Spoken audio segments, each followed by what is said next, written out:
और हमने ऑपरेशन सिंदूर के माध्यम से आतंकियों और उनके हुक्मरानों को यह दिखा दिया है और बता भी दिया है कि भारत अपनी सुरक्षा और संप्रभुता के प्रति किसी भी प्रकार का समझौता किसी भी सूरत में नहीं करेगा।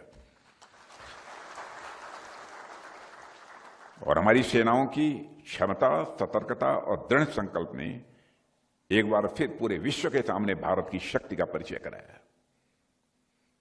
और ईस्टर्न एयर कमांड जैसे फॉर्मेशंस और इस ब्रॉडर नेशनल विजन के एक्टिव पार्टनर्स बनकर उभरे हैं, बनकर सामने आए। और साथियों, आज प्रस्तुत किए गए सांस्कृतिक कार्यक्रमों को देखकर मेरे सामने भारत की जो रिच कल्चरल हेरिटेज है, समृद्ध सांस्कृतिक विरासत है, उसका अद्भुत स्वरूप जीवंत हो उठा है। हमारी लोक कलाएं, हमारे ट्रेडिशन और हमारी सांस्कृतिक अभिव्यक्तियां, ये सब भारत की विविधता में एकता की भावना को सशक्त बनाती हैं। और इंडियन आर्म्ड फोर्सेस तो हमेशा से इस नेशनल यूनिटी की प्रतीक रही हैं। और यहां भाषा, क्षेत्र, जाति या प्रांत नहीं, बल्कि केवल एक चीज ही सर्वोपरि होती है, हमारा राष्ट्र।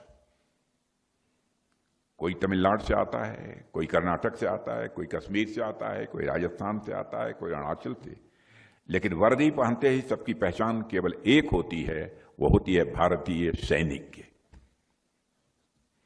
और आज जब हम विभिन्न लोक कलाओं और सांस्कृतिक परंपराओं को एक साथ मंच पर साकार होते देख रहे हैं, तो यह उसी अखंड भारतीय भावनाओं का एक सुंदर प्रतिबिंब मुझे प्रतीत हो रहा है, जो हमारी सेनाओं की सबसे बड़ी शक्ति है, जहां हमारे उसी कल्चर का जीवंत रूप है। यह हमारे उसी कल्चर का जीवंत रूप है जहां विचारों की नदियां बहती हैं, संस्कारों की हवाएं चलती हैं और एक दूसरे के प्रति सम्मान का भाव स्वाभाविक रूप से हमारे भीतर अपने आप विकसित होता है। विशेष रूप से महिलाओं के प्रति सम्मान हमारी सांस्कृतिक चेतना का एक बहुत ही अभिन्न हिस्सा रहा है और है। और यह केवल कहने के लिए नहीं कह रहा हूं। आज हमारी सेनाओं ने, हमारी बेटियां नई संख्या में, नई ऊर्जा के साथ और नई भूमिकाओं में आगे बढ़ रही हैं।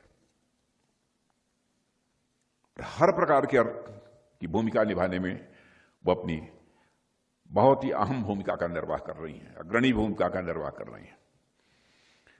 यह परिवर्तन केवल इंस्टीट्यूशनल प्रोग्रेस नहीं है, संस्थागत प्रगति नहीं है,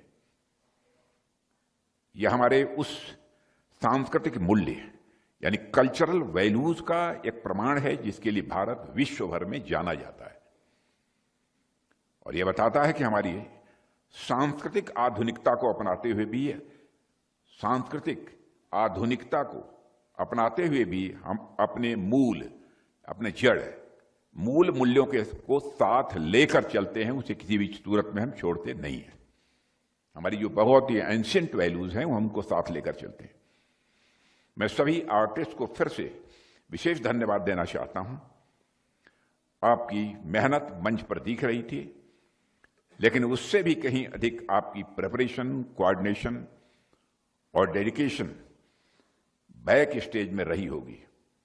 और आप सबने यह भी दिखाया है कि मिलिट्री इन्वायरमेंट में रहते हुए भी आर्टिस्टिक स्पिरिट को बनाए रखना संभव है। और इसके लिए मैं आप सभी को फिर से बधाई देता हूं। और एक बार फिर ईस्टर्न एयर कमांड के सभी साथियों को उनके इस अनुकरणीय कार्य, सर्विस डिसिप्लिन और देशभक्ति के लिए बधाई देता हूं। और मैं आशा करता हूं कि आप लोग भविष्य में भी इसी स्पिरिट, एक्सीलेंस और डेडिकेशन के साथ काम करते रहेंगे। इसी विश्वास के साथ